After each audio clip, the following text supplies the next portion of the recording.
In July of 2018, I ordered a whisper room, and this is the video of that delivery. This video is approximately 20 minutes long. Prior to purchasing the whisper room, I looked around online to see if there was any videos or any information out there about really what to expect when the whisper room was delivered, but I couldn't find too much of anything. I looked around online, but only found one or two videos, and even then I didn't really see what I was looking for. I didn't see the actual video of people having things delivered. If you're anything like me, you were looking around trying to figure out what to expect when ordering a whisper room. Well, look no further. This video is for you. This video is about 20 minutes long and completely reveals what to expect when your whisper room is delivered. I ordered a 4x6 double-walled whisper room, and it weighs close to 2,000 pounds. And it was an ordeal. It was definitely an ordeal. And had two buddies of mine bail on me at the last minute, and it was just one thing after another. The driver was actually late. Even contacting the shipping company was a little bit tricky because the number that the whisper room company had given me was to the corporate office of the trucking company. So I had to track down the actual local branch and get some information from them. And like I said, it was an ordeal. So I hope this video helps prepare you both mentally, physically, spiritually for what you're going to have to deal with when you're unloading and putting up your whisper room.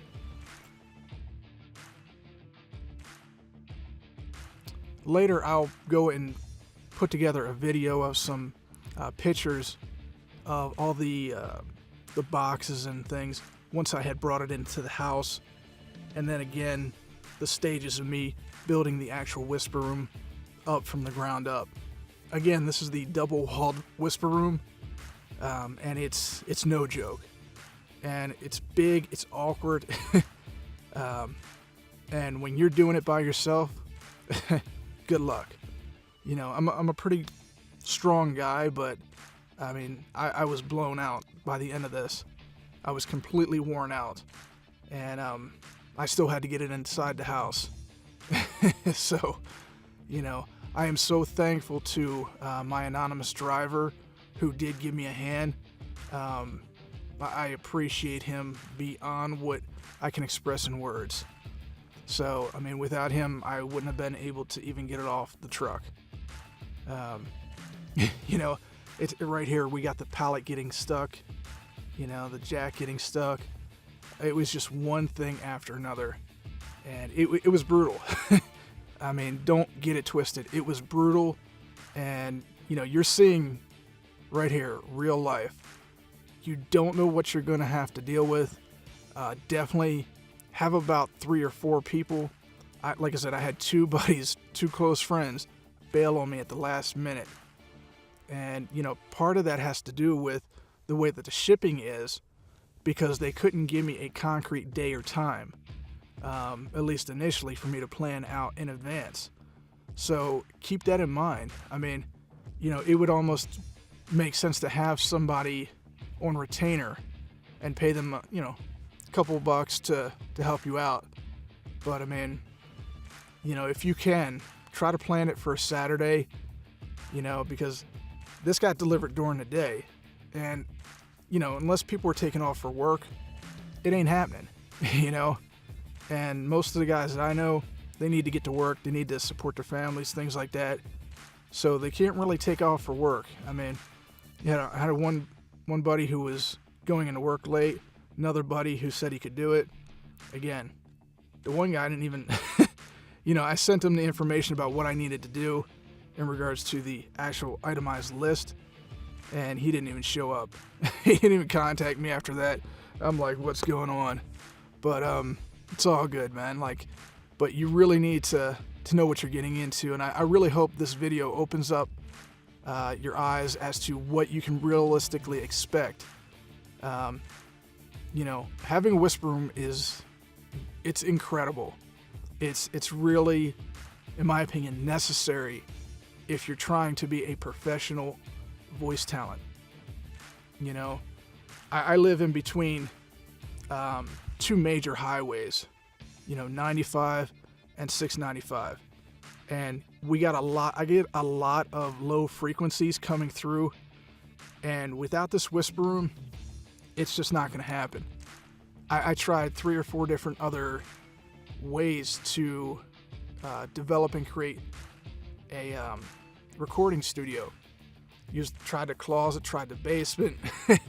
It just wasn't happening. Tried to build I'll call it a makeshift studio fort. You know, some 2x4s and some acoustic blankets. For me, for my situation, it just wasn't working. I needed something that was going to work on a much higher level because of the low frequencies. You know, as you can see, you know, so the whisper room was the only option. And I was thinking about getting a bigger whisper room, but in all honesty, I was like, I'd rather get the double-walled option with the window as opposed to a larger spaced whisper room, like a 6x8, which that's the size I was initially going to get. And then I thought about it a little bit more. And quite frankly, as a narrator, as a voiceover professional, you don't need that much space. You just don't. So I would recommend getting a smaller size and the double-walled option that they have if you're going to get the whisper room. So these are just some tips I'm giving as I'm looking over this video, as you're listening or watching this video rather. Again, I don't even know how hot it was, but you know, it was pretty hot out during this time. Again, middle of July, you know, that is a huge pallet. Again, I can't even express to you how heavy each of these particular packages are. I mean, it's no joke. Do not underestimate this. Do not underestimate this at all. So here, you know, I'm talking to the driver. You know, we decide to go ahead and break down the pallet. You know, I sign off on the receipt to receive it, and after that, we break down the pallet. We start unloading, and man, you know, see, initially I was surprised that he actually even pulled into our driveway, because what I was told is they will not pull into your driveway, because quite honestly, I was expecting a smaller tractor trailer style delivery, and I was told that they could not go and pull inside of the driveway. So this was an added bonus, but initially I had planned for them to do what they needed to do at the top of my driveway there. But you know, it's cool. You know, got it closer, so that's not a problem. But you know, just if you have a dead end street or something along those lines, make sure you communicate to the trucking company, so that way they can send the appropriate truck and put the pallet on the appropriate truck and get in and out without any kind of logistical issues. Communication with the trucking company, very critical. very critical. And you know, like I said, I can't say enough for the driver once, you know, we did get moving around, and how much he really helped me in all of this. You know, there was a point in time, as you'll see coming up, that I really thought that the entire pallet was going to come off the truck.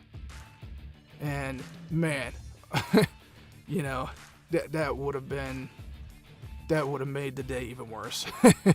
You know, but thanks be to God, all things work together for good, and we got it off the truck. I got it off the truck with the help of the driver. Had my daughter here videoing everything as best she could. You know, she had her little iPhone out and doing the best she could. So, not professional videography or anything like that, but you know, just recording the experience and sharing it with you guys, and just trying to help out the community as best I can. You know, so big shout out to my daughter for doing all of that. You know, I'm sure she was very amazed at how much stuff was actually on that truck that her daddy needed to get off. So she definitely helped out a lot, filming everything and recording all the ins and outs of this. And you know, she did capture some of the addresses and things like that on the boxes, so I had to kind of use the blur function as best I could. So, you know, I apologize in advance for that if that's kind of bugging you, but had to do what I had to do to try to protect a little bit of privacy there. You know, I don't want to give my address to the world out here, so. But you know, as you can see, there's a lot of boxes there. There's a lot of boxes, you know, and it's just like, wow. Yep. So again, make sure you guys got some help, you know, I mean, and quite honestly, this is the easy part. This is the easy part, getting it off the truck. The hard part was actually once I got it inside of the house and taking it up the stairs, because I made a decision to put it in an upstairs spare bedroom that I was using as an office. And, you know, we got kind of a narrow hallway going up the steps, and you really just don't have a lot of room to move around. And that was the hard part. That was the hard part. But, you know, it was honestly just sheer willpower that enabled me, you know, to get it up there, get it up the steps and into this room, you know. And that was a beast. That was the hard part. Taking it off the truck like that, yeah. It was hard, but I had no clue what I was actually in for after taking it off the truck. Because even getting the boxes inside of the house, as you can imagine, was quite challenging. You know, I mean, I did have a hand cart. I got it specifically for this. But even with that, I mean, these boxes are very large. They're very awkward with the size, the shape, and the weight combined. I mean, it's very difficult to really navigate these properly. You know, and then again, you're dealing with glass, you're dealing with fragile things. You really, really got to take your time and move as strategic as possible as you're offloading and placing different things, different places. But like I said, this is hard, no doubt. But getting it upstairs, that was a beast. I don't have video of that. I have some pictures of the boxes in the house, and I do have some pictures of me putting the different elements or different parts of the whisper room together. You know, but there's no way for me to even have my daughter film that, or my wife to film that and do what I needed to do, you know. And again, the grace of God and sheer willpower, you know, enabled me to get 80 to 90% of the items up the steps by myself. And, you know, the ceiling and one or two other items I physically just couldn't lift. My arms were burnt out. I was just done physically. And, you know, thankfully a buddy did come through. I gave him a few bucks to give me a hand on putting those other things up the steps and, you know, just putting some finishing touches on it. And he really helped out a lot because, like I said, I was burnt out. You know, it took me about, I don't know, 2 to 3 days just to get all this together and, you know, things like that. You know, don't think you're going to buy this and You're just going to offload it. You're just going to put it in a particular location, and it's just going to work so smoothly, and you're not going to have to put out any effort. No, that's not how this is going to work. You know, plan on about a week of recovery at least, you know, after all of this is done. I would say give it about a good week, you know, especially if you're trying to do this by yourself, or if you're working with one or two other people that can help you out here or there. Give yourself about a week to put this thing together, to get it off the truck, to get it in your house where you want it, to put it together, and then give yourself about another week just to straight recover. Because if you did what I did, right, again, 2 to 3 days it took me to get all the stuff together, and, you know, my arms were burnt. They were just burnt out. I was fatigued. I was done. So, you know, it took me a minute to recover from that. You know, I mean, it's close to 2,000 pounds, the one that I ordered, you know, and again, I wish I had video of me taking these items up the steps, but there would just be no way to film that. But, you know, this is what you're going to have to deal with when you're getting it off the truck. But I hope that as I'm talking, you're kind of getting a sense of what to expect, not only with the delivery, but what comes after the delivery, what comes before the delivery, right? Whisper Room Company is very good with selling whisper rooms. What they're not so good at, right, this is a small critique, is actually going and working out the logistics of everything. They tell you to go and figure that out. Okay, well, here you go. Here's the logistics of everything. You know, there's a lot of what ifs. There's a lot of things that are up in the air. And if you don't plan accordingly, you're going to be in a real bad situation. And, you know, hopefully you don't end up in my situation. Hopefully you can go and move forward and do what you got to do in a real way. And, learn from this particular video. That's my whole goal. I want you to go and learn from this video and understand really what it's going to take, you know.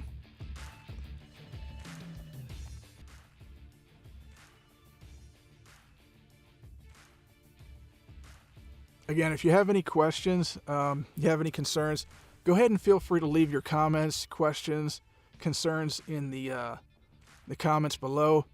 And if you like this video, give me a thumbs up, share it, spread it out. And again, you know, we have I got the Whisper Room up and running now, and you're seeing some pictures of it, you know, and even the pictures that you're seeing currently have been they're a little bit outdated. I've changed some things around just a little bit. The large monitor isn't inside of the vocal booth any longer. It's actually on the outside. I still can see it through the window, but, you know, because I did get the extra window there. But, you know, again, got a 4x6 enhanced double wall whisper room. It's now up and running. Again, this is Anthony Fleischmann, anthonyfleischmann.com. So if you need any voiceover work done, please contact me at anthonyfleischmann.com. And again, I'll see you on the next video. God bless.